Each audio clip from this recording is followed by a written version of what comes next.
Tengan muy buenas tardes, licenciada Laura Saldívar y compañeros presentes. Este día a nuestro grupo, integrado por Rosaura Alvarado, Joana Gómez, Sofía González, Luis Ibáñez, Mario Martínez, Jimena Cuant y Jaime Valle, nos ha correspondido abordar el tema cantidad de calor y calor específico. Para comenzar, es muy importante saber qué es el calor específico. El calor específico es también conocido como la capacidad térmica específica. Es decir, que capacidad térmica específica puede ser también una manera de llamar al calor específico. Y este es la energía requerida para elevar 1 grado la temperatura de una medida de masa de una sustancia. Si bien es cierto que existen diversos materiales en los cuales tienen su calor específico, es importante reconocer uno y no simple y sencillamente reconocerlo, sino también aprenderlo.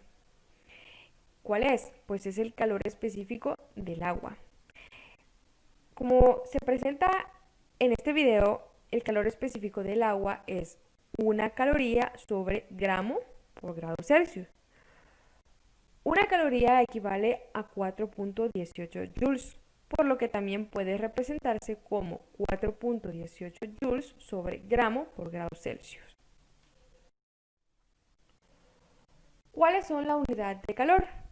Pues la unidad de calor es joule sobre kilogramos por grados Kelvin o Kelvin.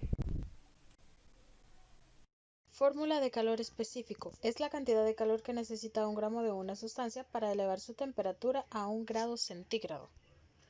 La fórmula es C igual a delta Q entre M por delta T. De esa fórmula aparece esta fórmula que es delta Q igual a C por M por delta T. C es igual al calor específico de una sustancia en calorías sobre gramos grados centígrados o joules sobre kilogramos grados centígrados.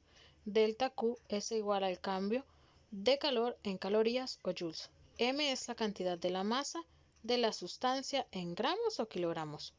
Delta T es igual al cambio de temperatura igual a temperatura final menos temperatura inicial. Tenemos un ejemplo. ¿Qué cantidad de calor se debe aplicar a una barra de plata de 10 kilogramos para que eleve su temperatura de 20 grados centígrados a 90 grados centígrados? Sacamos nuestros datos, la incógnita y la fórmula. Nuestra fórmula es delta Q igual a C por M por delta T. Tenemos la solución. Delta Q es igual a 235 joules sobre kilogramos grados centígrados por 10 kilogramos por 90 grados centígrados menos 20 grados centígrados. Delta Q es igual a 235 joules sobre kilogramos grados centígrados por 10 kilogramos por 70 grados centígrados. Nos queda la respuesta de delta Q es igual a 164.500 joules.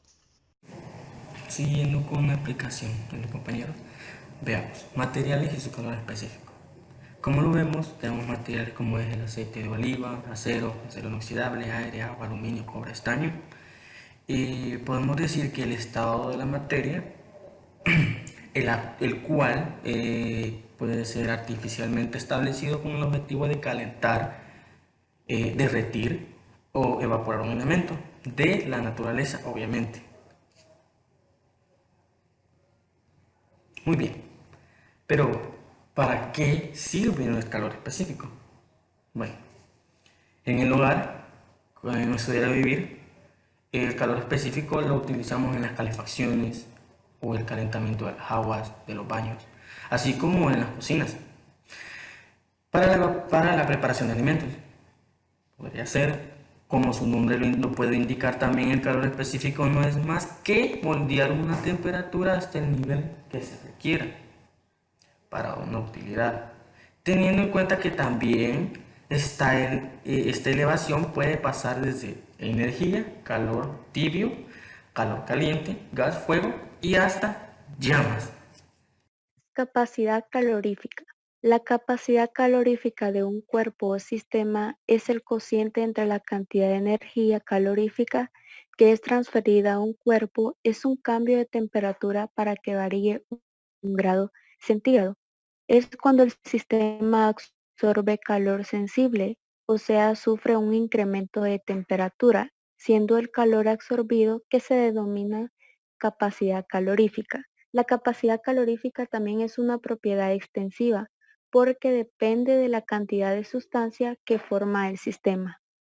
La capacidad calorífica depende de dos factores: el tipo de sustancia.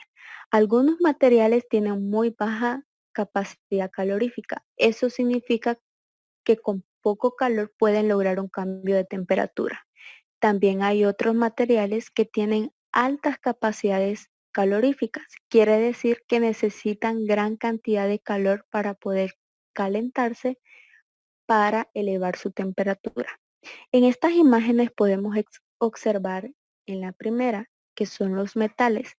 Sabemos que los metales son muy buenos conductores de calor.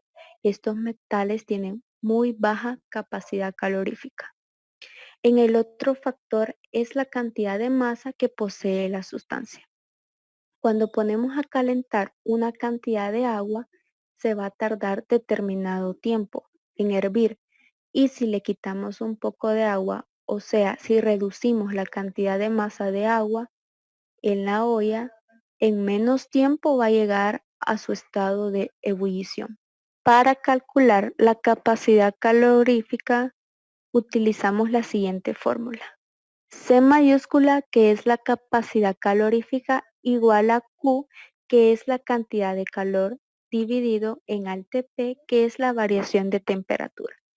Capacidad calorífica se mide en calorías sobre grados centígrados, joule sobre grados centígrados, kilocalorías sobre grados centígrados, calorías sobre grados Kelvin y BTU, que es la unidad del calor en el sistema británico, sobre grados Fahrenheit, que es una escala de temperatura.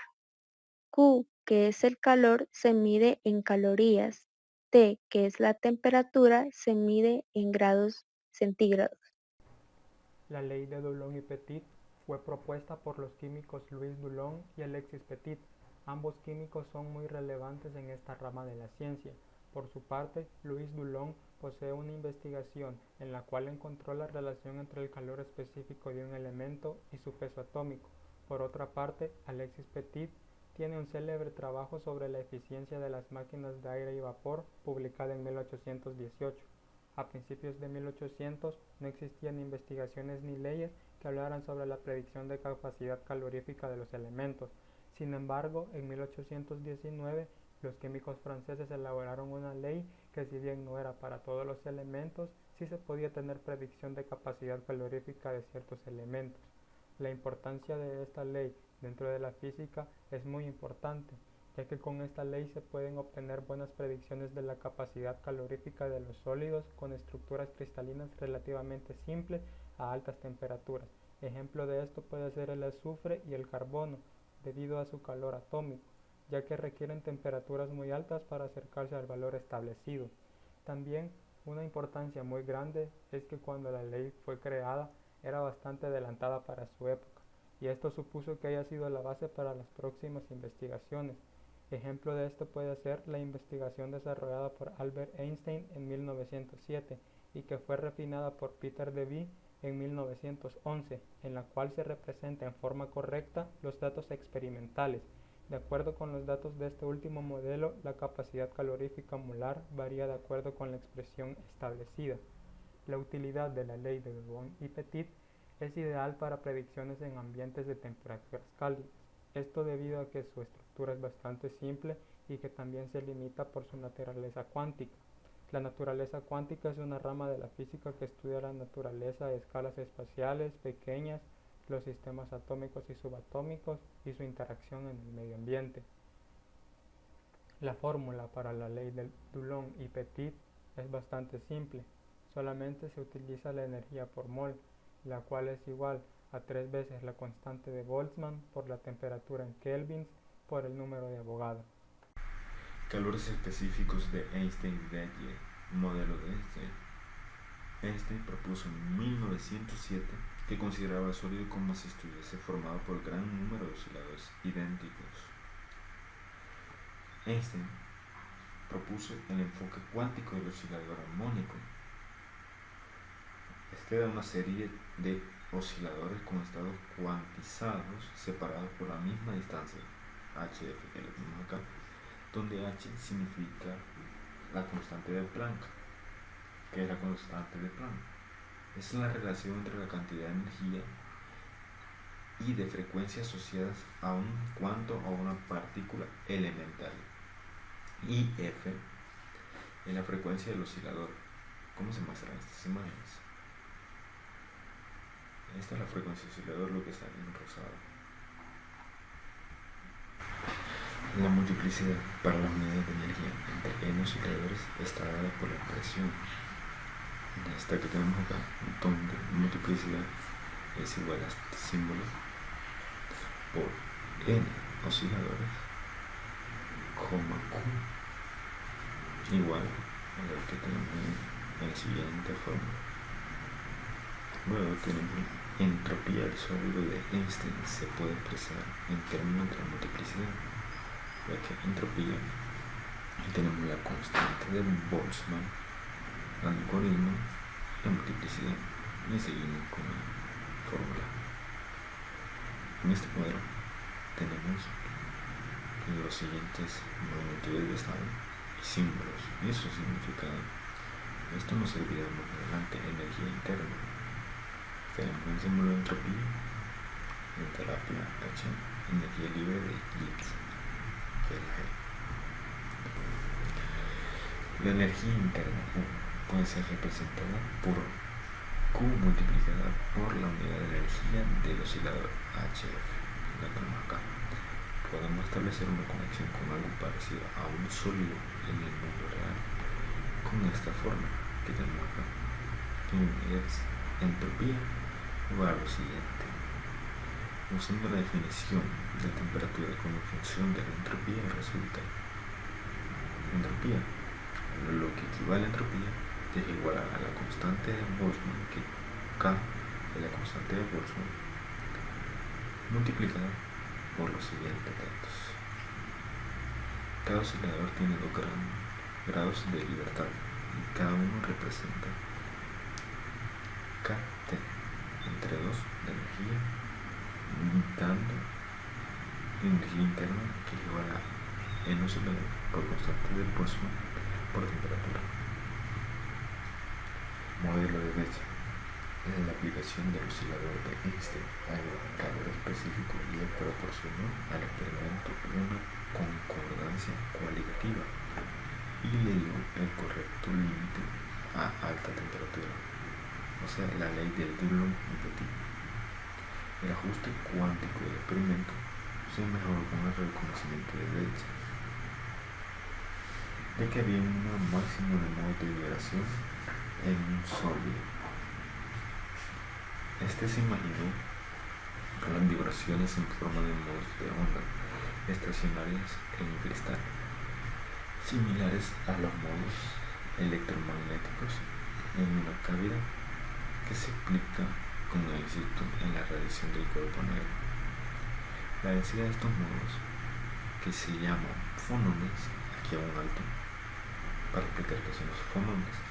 Un fonón es una cuasi partícula con modo cuantizado vibratorio que se halla en las redes cristalinas como la red atómica de un sólido. Es de la misma forma que la densidad de estados de fotones en una cavidad.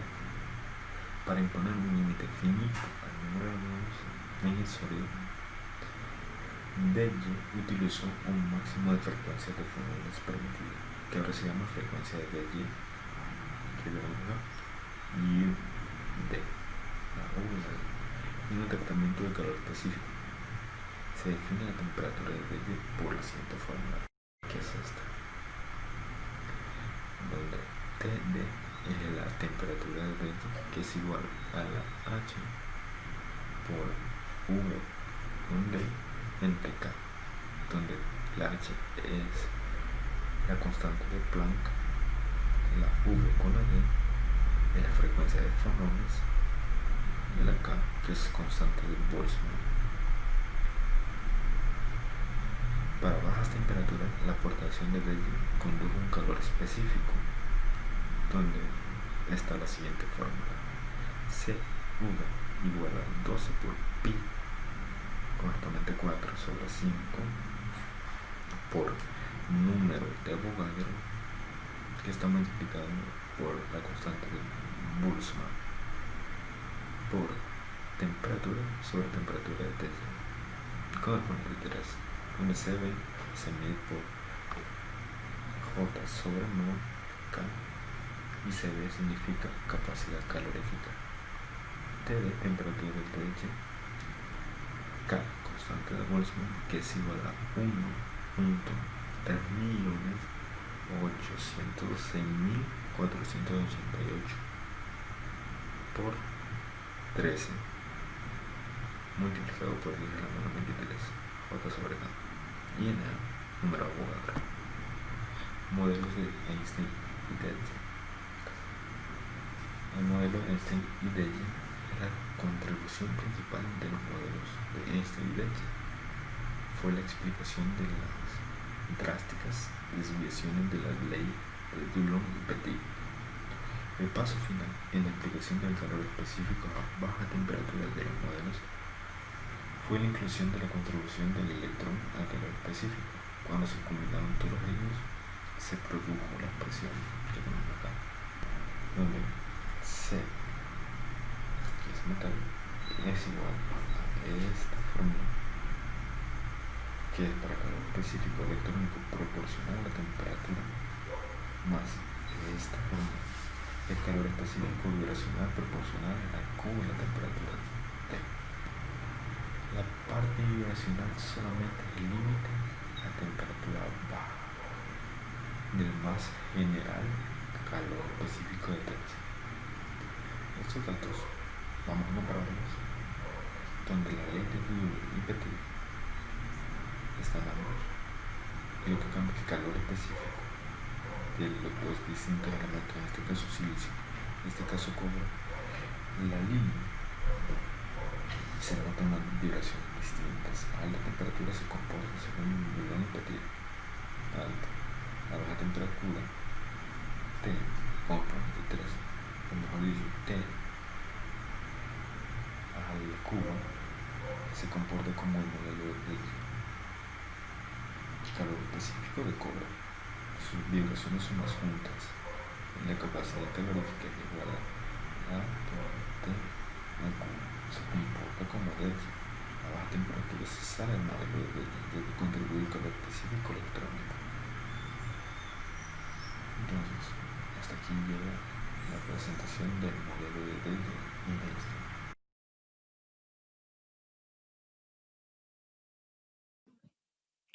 Ejercicio sobre el calor específico. Ejercicio número 1. Al recibir 5 gramos de mercurio, el calor de 10 calorías, estos aumentan 60 Celsius, su temperatura. ¿Cuál es el calor específico de este metal? Los datos que nos proporciona este ejercicio son la temperatura inicial, 0 Celsius, la temperatura final, 60 Celsius, la masa, 5 gramos, la energía calórica, 10 calorías, y el procedimiento lo hicimos con la fórmula de calor específico, es igual a la energía calórica sobre la masa por la diferencia de tiempo. Sustituyendo nos quedó 10 calorías sobre los 5 gramos por los 60 Celsius menos los 0 Celsius.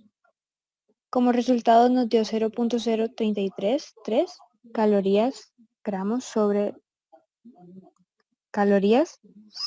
gramos Celsius.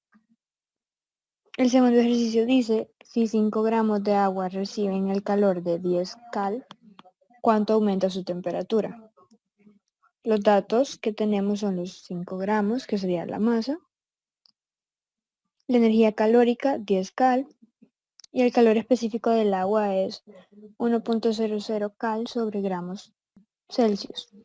El procedimiento fue la diferencia de calor es igual a la energía calórica sobre la masa por el calor específico. Sustituyendo la fórmula nos quedó que 10 cal sobre 5 gramos por 1.00 cal gramos Celsius nos dio como resultado 2 Celsius. Esa sería la temperatura que aumentó el agua al recibir ese calor.